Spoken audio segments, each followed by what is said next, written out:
여러분 안녕하십니까? 6월 4일 금요일 뉴스투데이 시작합니다. 성폭력을 당한 공군 이중사에게 회유와 압박을 한 간부들을 유족이 추가로 고소했습니다. 그런데 회유에 나선 간부 중 한 명은 이중사를 성추행까지 했던 것으로 확인됐습니다. 홍의표 기자의 단독 보도입니다. 살면서 한 번은 겪을 수 있는 일이라며 사건을 덮으려 했던 노모준이 문제의 회식을 주도하고 이중사의 약혼자까지 불러 회유에 나섰던 노모 상사. 유족 측은 이들에 대해 강요 미수와 직무유기 등의 혐의로 국방부 검찰단에 추가 고소했습니다. 군에서 얼마나 조직적으로 은폐를 하였는지 혹은 그와 관련해서 가해자들이 누가 있는지를 밝히기 위해서 고소장엔 성폭력 피해가 최소 2차례 더 있다는 내용도 포함됐습니다. 그중 한 명은 2차 가해를 가했던 노준이. 이전 회식 자리에서 이 중사의 엉덩이를 치는 방법으로 추행했다고 적시됐습니다. 또 다른 성폭력 가해자는 다른 부대 소속 간부였습니다. 파견 나온 다른 비행단 준위가 지난해 한 회식 자리에서 이중사의 어깨와 허리를 감쌌다는 겁니다. 이중사는 당시에도 피해 사실을 상관에 보고했는데 느닷없이 가해자가 혼자 있던 이중사를 찾아왔습니다. 저녁에 갑자기 찾아와서 그것도 깜짝 놀랐다 그랬어요. 아무도 없는데 찾아와가지고 무릎 꿇고 사과를 했다. 이중사는 정신적인 충격으로 상담까지 받았다고 유족 측은 전했습니다. 술자리에서의 성폭력이 반복되면서 이중사는 약혼자에게 나는 회식 때마다 왜 이런 일이 생기는지 모르겠다. 다들 내가 우스워 보이는 거냐며 괴로움을 호소했습니다. 회식할 때는 여군을 꼭 동반해서 같이 회식을 해야 되냐? 여군 끌어들여갖고 술 한잔 하면은 야 술 따라봐 이러한 것이 있는 한은. 공군은 성폭력 무마 의혹이 제기된 노준이와 노상사를 보직 해임했습니다. 유족 측은 향후 수사를 지켜본 뒤 공군이 선임했던 사건 초기 국선 변호인 등 사건 무마와 축소에 가담한 관련자들을 추가로 고소하는 것도 검토하고 있습니다. MBC 뉴스 홍익표입니다. 60세에서 74세 연령층에 대한 백신 접종 사전 예약이 예약률 80%를 넘길 것으로 예상이 되면서 어제 마감됐습니다. 아직 예약을 하지 못한 60세 이상이라면 잔여 백신을 우선적으로 맞을 수가 있는데 김미희 기자가 설명해 드립니다. 2일 자정까지 집계된 60세 이상에서 74세의 아스트라제네카 백신 1차 접종 사전 예약률은 77.6%. 어젯밤까지 예약이 계속 진행돼서 최종 예약률은 80%를 돌파할 것으로 보입니다. 특히 70세 이상 74세의 예약률은 이미 80%를 넘어섰습니다. 60세 이상 64세의 예약률은 지난달 27일 65세 이상 접종이 시작되며 껑충 뛰었습니다.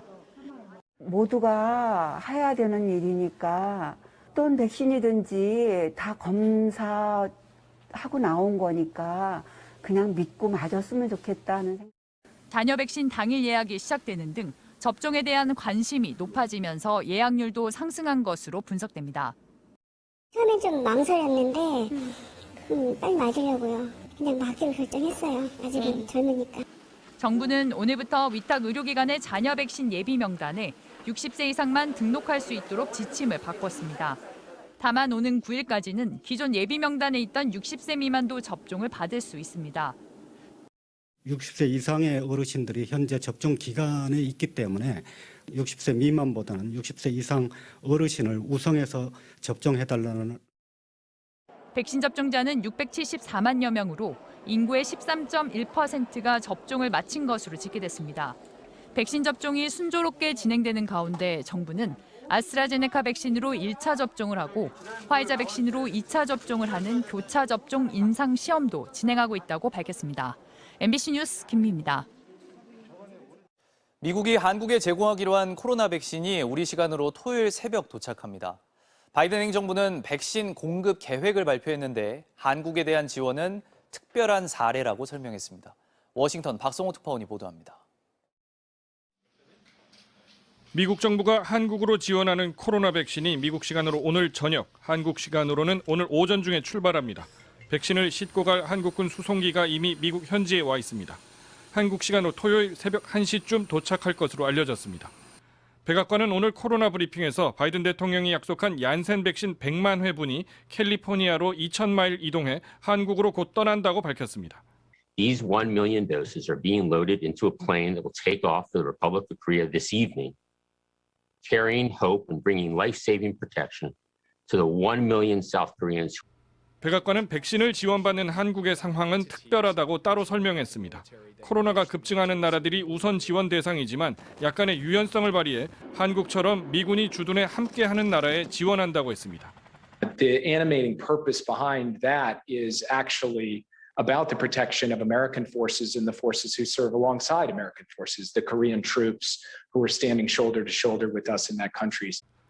바이든 행정부는 오늘 발표에서 다른 나라와 공유하기로 한 백신 8천만 회분 가운데 2,500만 회분을 어디에 보낼지 공개했습니다. 그중 1,900만 회분은 국제적 공급망인 코백스를 통해 남미에 600만 회분, 동남아시아 등에 700만 회분, 아프리카에 500만 회분 정도를 보낸다고 밝혔습니다. 나머지 600만 회분은 코로나로 위기에 빠진 인도나 이웃나라인 캐나다, 멕시코, 그리고 친구인 한국에 직접 보낸다고 했습니다.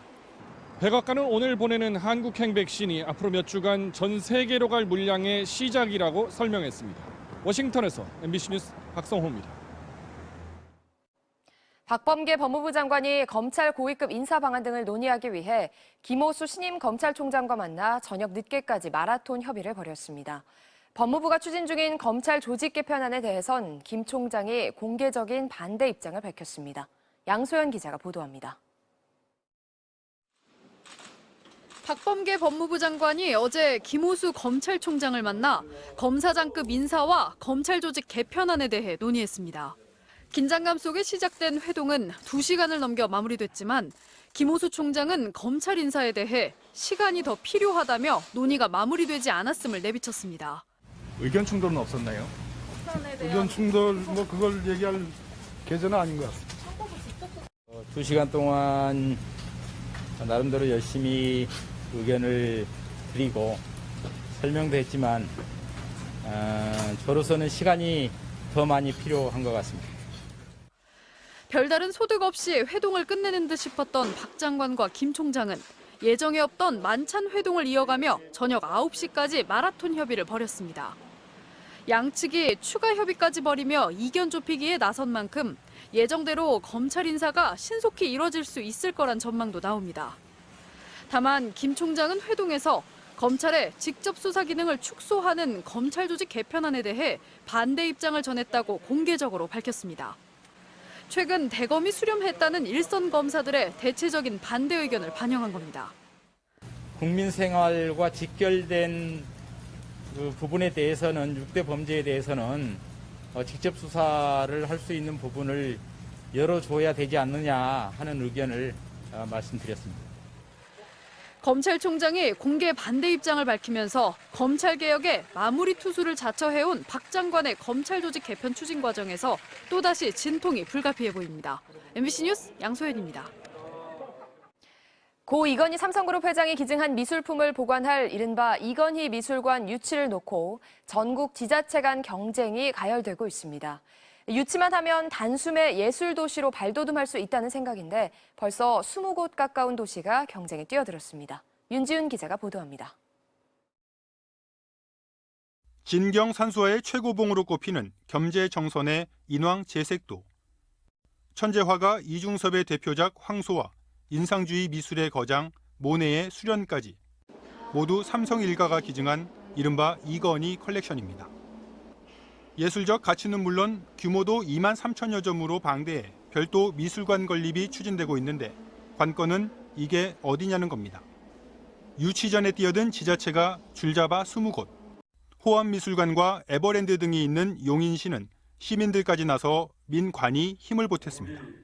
초중고 학생이라든가 전 국민이 에버랜드를 오게 되는데 그것과 연계해서 모든 국민들에게 보여줄 수 있는 이러한 장점을 가지고 있습니다. 평택시는 삼성 반도체 공장을, 오산시는 부지를 내주겠다며 공을 들이고 있고 삼성 본사가 있는 수원시도 내심 유치를 희망하고 있습니다. 소리를 내야죠. 시민분들의 염원을 담아서 서명운동도 받든지 좀 해서 간절히 원하고 있다라는 의사표현을 좀 할 수는 있을 것 같아요. 경기 남부 움직임과는 달리 경기도는 경기 북부의 미군 공유지를 부지로 활용하자고 나섰고 이 외에도 서울 용산과 부산, 대구, 경남 의령 등 전국 지자체 10여 곳이 각자의 인연을 내세우며 유치 전에 가세한 상태입니다. 단숨에 세계적 예술 도시로 도약할 기회인 만큼 경쟁도 치열한 건데 우려의 목소리도 나옵니다. 나라의 국격에 해당할 정도의 고품질, 고품격이에요. 한국의 자존심이라고 생각할 수도 있거든요. 이런 연구에 집착하는 게 아니라 국가 차원에서 신중하게 접근해야 된다. 문화정책 차원에서 이루어져야 된다고 생각해요. 최근 서울 경복궁역 부지가 후보지로 검토된 걸로 알려지자 비수도권 지자체들이 반발하는 등 유치전도 가열되는 가운데 과연 이건희 컬렉션은 어디로 향하게 될지 정부가 이달 중 발표할 미술관 신설 계획에 관심이 쏠리고 있습니다. MBC 뉴스 윤치윤입니다.